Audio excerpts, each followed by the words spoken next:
আসসালামু আলাইকুম, welcome my channel and thanks for click my video. গত পর্বের ভিডিওতে আমি ডিসপ্লে সাইজ এবং সেকশন মেনু নিয়ে আলোচনা করেছিলাম। আজকের ভিডিওতে ম্যাক্রো, লেয়ার, প্যারামিটার এবং ডাইন সাইডে থাকা প্রশ্নবোধক চিহ্ন পর্যন্ত সবগুলো মেনু এবং এর ভিতরে থাকা সাব মেনুগুলো নিয়ে আলোচনা করব। এর ফাঁকে ভিডিওতে একটি লাইক দিন এবং ভিডিও শেষে ভালো লাগুক আর না লাগুক কমেন্টস করতে ভুলবেন না।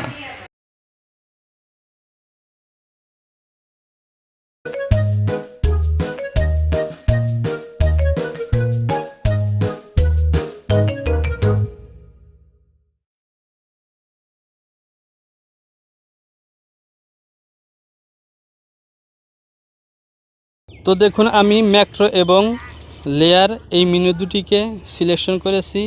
এই দুটি মেনু নিয়ে এখন কথা বলবো। তো ম্যাক্রো এই ড্রপডাউন মেনুর ভিতরে আমাদের ব্যবহার করার জন্য তেমন কোনো অপশন নেই, তো আমি এটি নিয়ে কথা বলছি না। আমি এখন যাচ্ছি লেয়ারে। তো লেয়ারের এই মেনু থেকে আর্স মেনুটাকে নিয়ে আমি এখন আলোচনা করব। তো দেখতে পাচ্ছেন আর্স অর্থ মুছে ফেলা, অর্থাৎ যে কোনো এলিমেন্ট বা পয়েন্টকে মুছে ফেলার জন্য এই অপশনটি ব্যবহার করা হয়। তো আমরা সাধারণত কোনো এলিমেন্ট বা পয়েন্টকে ডিলিট করার জন্য ডিলিট বাটনটি ব্যবহার করে থাকি। তো দেখুন, ডিলিট বাটনে ক্লিক করে আমি এগুলো ডিলিট করে দিলাম। আমি আবার ব্যাগে গিয়ে ফিরিয়ে আনলাম। তো কিছু অপশন আছে যেগুলোকে এই ডিলিট বাটনে ক্লিক করে ডিলিট করা সম্ভব হয় না। তো সেই ক্ষেত্রে আমাদেরকে এই লেয়ার থেকে আর্স অপশনটি ব্যবহার করা হয়। তো এই আর্স অপশনের ব্যবহারটিকে সুন্দরভাবে বোঝানোর জন্য আমি এক্স সেমিস্ট্রি থেকে একটি লাইন টানলাম, এবার ওয়াই সেমিস্ট্রিতে ক্লিক করে আমি এগুলোকে মিরর করলাম।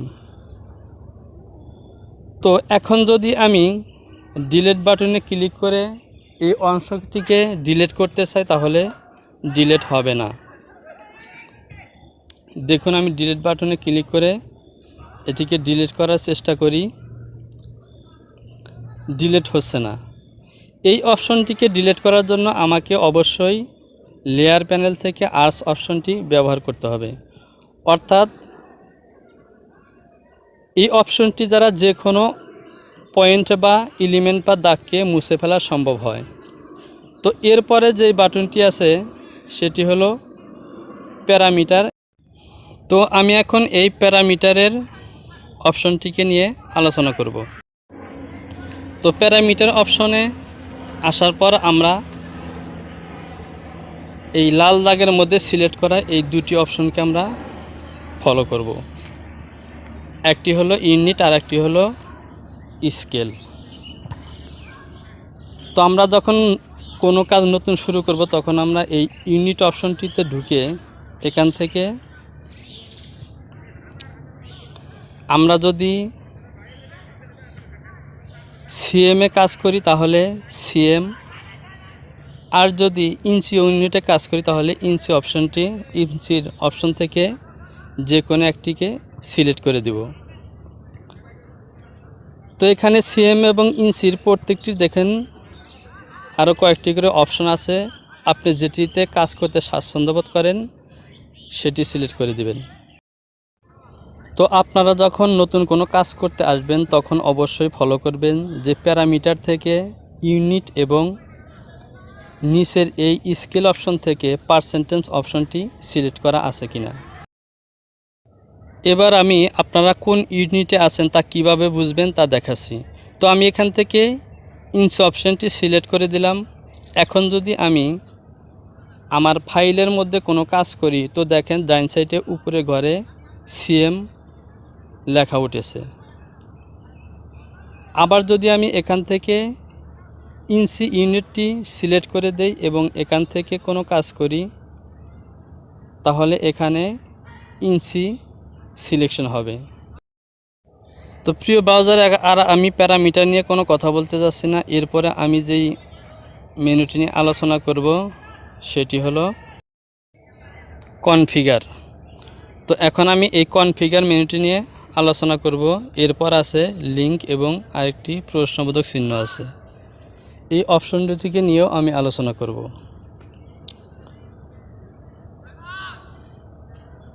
তো আমি এখন এখান থেকে কনফিগার অপশনে ক্লিক করে দিলাম। এখান থেকে আমাদের আলোচনা করার মতো তেমন কোনো বাটন নেই। তো এখান থেকে শুধু দুটি বাটন আছে, একটা হলো এই নো হেল্প এবং আইকন টেক্সট। তো এই দুটি বাটন নিয়ে এখন আমি আলোচনা করছি। এখান থেকে আপনি যদি নো হেল্প অপশনটিতে,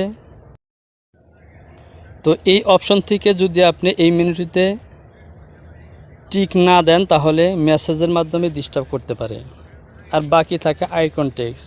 এই আইকন টেক্সটের কাজ হলো এই আইকন টেক্সট এবং টেক্সট মেনুটি ওপেন করা। তো দেখুন আমি টিকটি যখন উঠিয়ে দিলাম তখন আইকন টেক্সটটি চেঞ্জ হয়ে গেল, আবার যখন দিয়ে দিলাম তখন আবারও চেঞ্জ হয়ে গেল। ঠিক এই কাজটি কিবোর্ড থেকে যদি আপনি কন্ট্রোল এস চাপেন তবুও চেঞ্জ হয়ে যাবে। অর্থাৎ আপনি যদি ভুলে কিংবা কোনো কারণে কিবোর্ড থেকে কন্ট্রোল প্লাস এস বাটনটি চাপ লেগে যায় তাহলে এই অপশনটি পরিবর্তন হয়ে যাবে। সেক্ষেত্রে আপনি যদি এই অপশনের কাজটি জানা না থাকে তাহলে হয়তো আপনি সমস্যায় পড়ে যাবেন।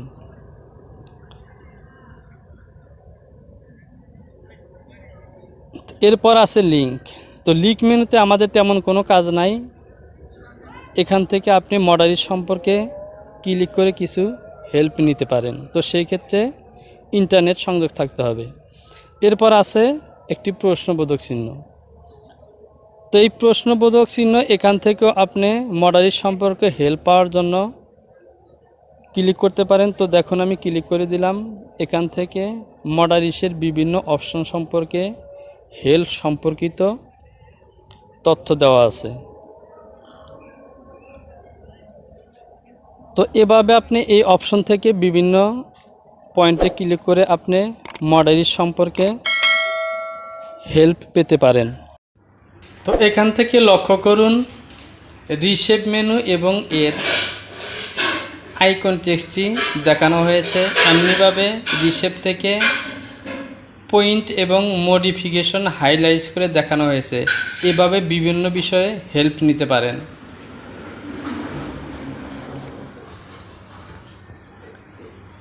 এছাড়া একটু লক্ষ্য করুন নিচে ভার্সন লেখা আছে।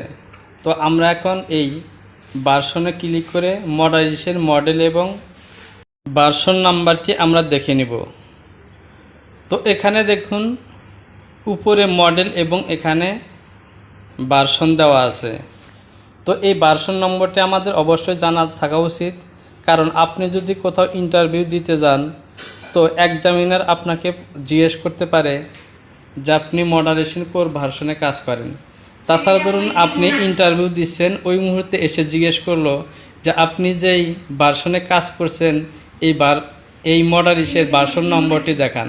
সেক্ষেত্রে আপনি কি করবেন, উপরে ডান সাইডে কোনায় প্রশ্নবোধক চিহ্নের মধ্যে ক্লিক করে এই ভার্সন নম্বরটি দেখিয়ে দেবেন।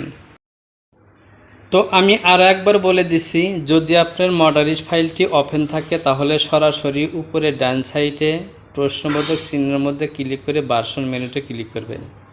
আর যদি আপনি মডারিসে ওপেন না থাকেন বা নতুন পিসিতে বসেন তাহলে প্রথমে মডারিসের ফাইলটিকে ওপেন করবেন। এরপর সোজা উপরে ডান সাইডে কোনায় প্রশ্নবোধক চিহ্নের মধ্যে ক্লিক করে ভার্সন মেনুটিতে ক্লিক করবেন। তাহলে মডারিসের ভার্সন এবং মডারিসের মডেল এবং ভার্সন নম্বরটি দেখতে পাবেন। তো প্রিয় ডপার, আজ এ পর্যন্তই। আপনি যদি এখনও চ্যানেলটিকে সাবস্ক্রাইব করে না থাকেন তাহলে সাবস্ক্রাইব করে বেল আইকনটিকে ক্লিক করে দিন এবং সেই সাথে লাইক কমেন্টস করে অবশ্যই জানাবেন যদি কোথাও বুঝতে সমস্যা হয়। পরবর্তী টিউটোরিয়ালগুলোতে আমি মডারিস F1 2 3 4 5 6 7 8 এর প্রত্যেকটি অপশন এবং এর ভিতরে থাকা প্রত্যেকটি মেনুর কোনটি দ্বারা কি কাজ করা হয় তা আমি প্র্যাকটিক্যালে কাজ করে দেখাবো এবং আলোচনা করব। দেখা হবে পরবর্তী টিউটোরিয়ালে। সে পর্যন্ত ভালো থাকুন। আল্লাহ হাফেজ।